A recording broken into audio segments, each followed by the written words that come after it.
오늘 우리 에베소서 1장 3절부터 7절 말씀 나누고 기도하겠습니다. 에베소서 1장 3절에서 7절 말씀.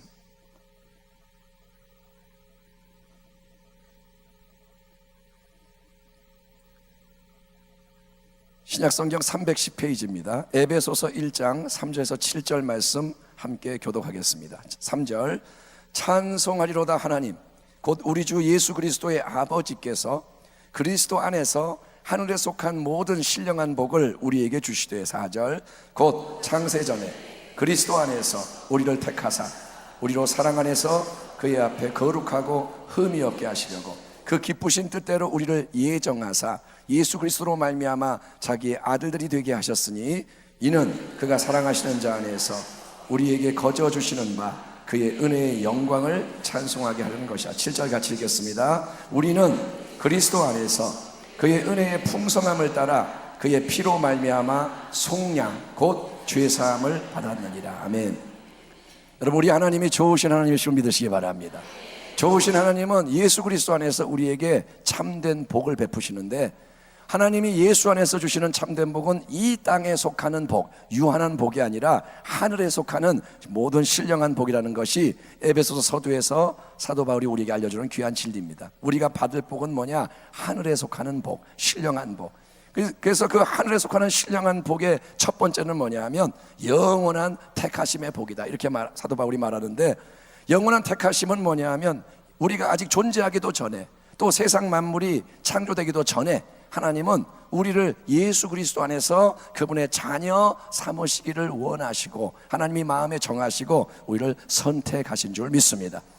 예, 우리는 이해할 수가 없는 진리예요. 우리가 존재하지도 않는데 하나님은 우리를 아셨고, 우리가 나오지도 않았는데 하나님은 우리를 택하셨어요. 만약에 하나님이 우리가 잘나고 잘해서 선택하시기로 작정하셨다면 인간은 그 누구도 하나님의 택하심을 받을 자격이 없고 다 조건 미달로 탈락하는 겁니다. 왜냐하면 아담의 우선으로 태어나는 모든 인생은 원죄의 영향 아래에 죄를 짓는 충동과 힘을 벗어날 수가 없는 죄덩어리 인생으로 태어나기 때문이에요. 우리는 인생이 뭐냐? 태어날 때 죄덩어리인 거예요. 죄덩어리, 죄가 묻어있는 게 아니라 존재가 죄예요. 죄로 빚어진 인생, 죄의 힘이 배어있는 인생. 샘이 물을 낼 수밖에 없듯이 악한 게 속에 있어서 죄가 나올 수밖에 없는 게 우리의 원래 인생이라는 겁니다. 그래서 하나님은 이 죄덩어리 인생의 근본 문제를 해결하기 위해서 우리에게 이제 어떤 하늘의 신령한 복을 예비하고 베푸시느냐? 하나님은 그분의 독생자 예수님의 보혈을 통해서 속량과 구속, 즉 우리의 죄를 사하시는 복을 베푸시는 것을 믿으시기 바랍니다. 그게 오늘 1장 7절 말씀입니다. 우리는 그리스도 안에서 그의 은혜의 풍성함을 따라 그의 피로 말미암아 속량 곧 죄사함을 받았느니라. 아멘. 아멘. 한번 따라합니다. 속량, 구속. 이게 같은 말인데, 속량이라는 단어의 뜻은 뭐냐면 값을 지불함으로써 해방시켜주는 거예요. 값을 내주고 해방시켜줘요. 누군가의 수하에 노예가 되고 종이 되면, 옛날에는 노예가 있었잖아요. 전쟁 포로가 되면 노예가 되고, 그러면 이 노예로 있는 사람은 자유가 없어요. 노예는 사람이지만 자유가 없어요. 자기 하고 싶은 대로 못해요. 그래서 노예는 평생 동안 소나 나귀나 그런 가축처럼, 짐승처럼 남이 시키는 대로 일을 해야 되는데, 속량은 뭐냐면 그 불쌍한 사람의 몸값을 대신 지불해 줌으로써, 자기는 지불할 수가 없는데 속량은 다른 사람이 그 사람의 몸값을 지불해서 그 사람이 노예와 종의 신분에서 노임을 받도록 해주는 겁니다. 아담과 하와의 불순종과 타락 이후로부터 모든 우리 인생은 죄의 굴레에 묶인 죄의 종과 노예로 태어나기 때문에 원수 마귀에게 복종할 수밖에 없고 온갖 죄를 짓고 섬기는 비참한 삶을 벗어날 수가 없는 겁니다. 우리는 그걸 몰라요. 인간은 몰라요. 자기가 죄인인 것도 모르고 죄 짓는 것도 모르고 악한 힘에 지배당하는 걸 몰라요. 내가 그냥 느끼니까 행하고 보이니까 따라가고, 그런데 그게 뭐냐? 종로로 타는 거라죠. 종로로 타는 거예요. 인간의 죄는 원래 하나님이 그분의 모양과 형상으로 지으시고 세상을 다스리는 복을 허락해 주신 인간의 그 놀라운 권한이 마귀에게로 넘어가게 만들어버려서 이제 그때부터 마귀는 타락한 세상을 다스리는 임금이 돼서 합법적으로 우리 모든 인생을 도둑질하고 죽이고 멸망시킬 수 있는 권한을 행사하는 겁니다. 원래는 마귀가 왕이 아닙니다. 하나님은 인간에게 특권을 주신 거예요. 다스려라, 생육해라, 번성해라, 네가 관리해라. 근데 죄를 지니까 마귀가 죄로 이제 인간을 넘어뜨리니까 마귀에게 그 권한이 넘어가서 마귀가 왕 노릇하는 겁니다. 그래서 하나님은 구약시대의 이스라엘 백성에게 짐승의 피를 통한 죄사함의 은혜를 베푸셨습니다. 구약시대에는 짐승을 죽여 피를 흘려 죄사함을 받았는데, 근데 그 죄사함은 문제가 뭐냐? 부분적이고 일시적이고 표면적인 여러 면에서 제한과 한계를 가진 불완전한 죄사함. 죄를 씻긴 씻지만 완전하지가 않아요. 만약에 여러분 지금 우리가 구약시대의 방식으로 짐승을 잡아서 피를 뿌리는 제사를 드려야 한다면, 이 시대에 우리가 예수님이 없어서 구약의 방식으로 제사를 드린다면 그게 얼마나 까다롭고 복잡하고 힘든 것이 그 문제가 아니라, 짐승의 피로는 여러분 모든 죄가 영원히 씻겨지지 않기 때문에 우리는 원수 마귀의 참소와 공격을 피할 수가 없고 하나님께 절대로 온전히 나아갈 수가 없어요. 구약시대는 하나님께 나아가다가 잘못하면 다 죽는 겁니다. 거룩하신 그분 앞에 흠을 가진 제사장이 나가면 제사장이 죽어요. 그러니까 그게 뭐냐? 목사가 제사장이라면 예배를 드릴 때 목사가 쓰러지는 거예요. 왜? 거룩하지 않기 때문에. 구약시대는 무서운 시대입니다. 은혜를 주시지만 그 은혜가 온전치가 않아요. 그러나 하나님의 독생자 예수 그리스도께서 때가 참에 인간으로 이 땅에 오셔서 죄와 흠이 없는 어린 양이 되셔서, 아멘, 그분은 영원한 하나님의 어린 양이 되셔서 그분이 흘리신 십자가 보혈, 그분이 흘리신 십자가의 피에는 모든 죄의 형벌을 담당하고 모든 더러움을 씻어 깨끗게 하는 놀라운 능력이 있는 것을 믿으시길 바랍니다. 주의 보혈의 능력이 있도다. 예수의 피의 능력이 있도다.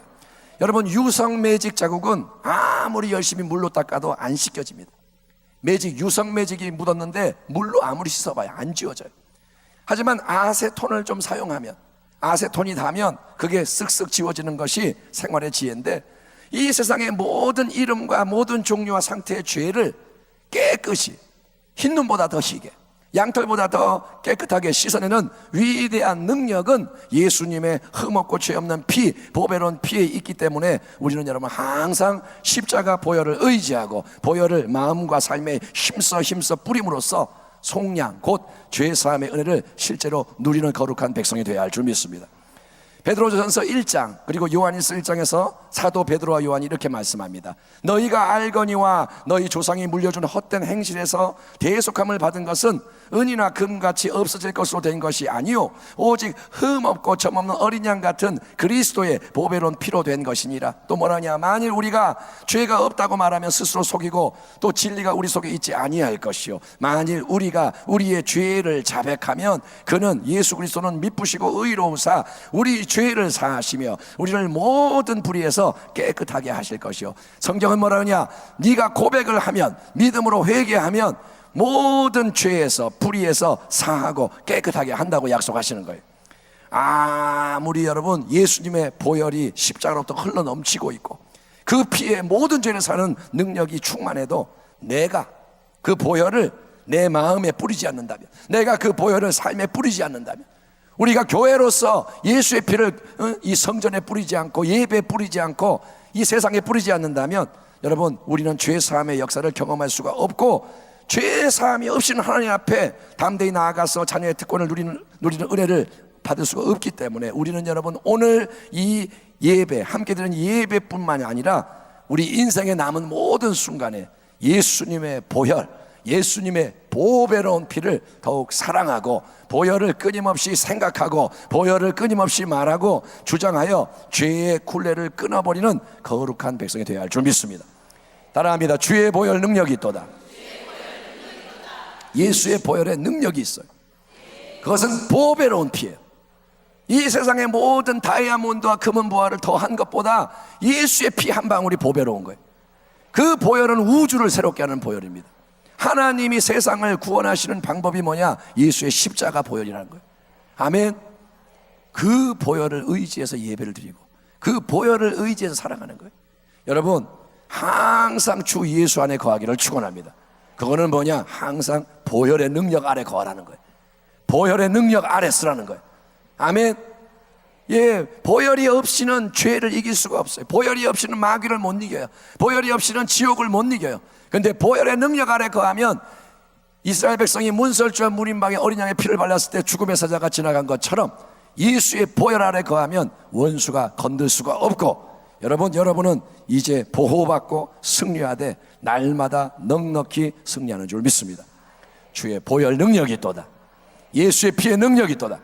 오늘 여러분이 다른 거 보지 말고 주님 바라보고 보혈을 의지하고 찬양할 때, 기도할 때 모든 죄와 악이 씻겨지고 여러분 다시 한번 일어나 빛을 발하는 성도가 되기를 주님으로 축원합니다. 하나님 감사합니다. 주의 보혈 능력이 있음을 오늘 선포하오니 대속 속량 하나님, 우리의 죄사함을 위하여 독생자를 주셨으니 영원한 하늘에 속하는 그 신령한 복을 우리가 이 시간 믿음으로 누리게 하여 주시옵소서. 하나님, 예수님이 모든 것의 해답이신 것을, 성경이 모든 것의 해답인 것을, 성령이 영원한 인도자인 것을 오늘 우리가 예배를 통하여 알게 하여 주시고, 보혈이 이 시간에 흐를 때 말라붙은 보혈의 자국이 이제 아니라 흐르는 보혈 안에 우리가 나아갈 때 이 시간 내가 정결하게 됨을 알게 하시고 새 마음이 생겨나게 하시고 기쁨이 올라오며 찬양이 넘치며 주의 권세가 역사하게 하여 주시옵소서. 예수님의 이름으로 감사하며 기도합나이다. 아멘.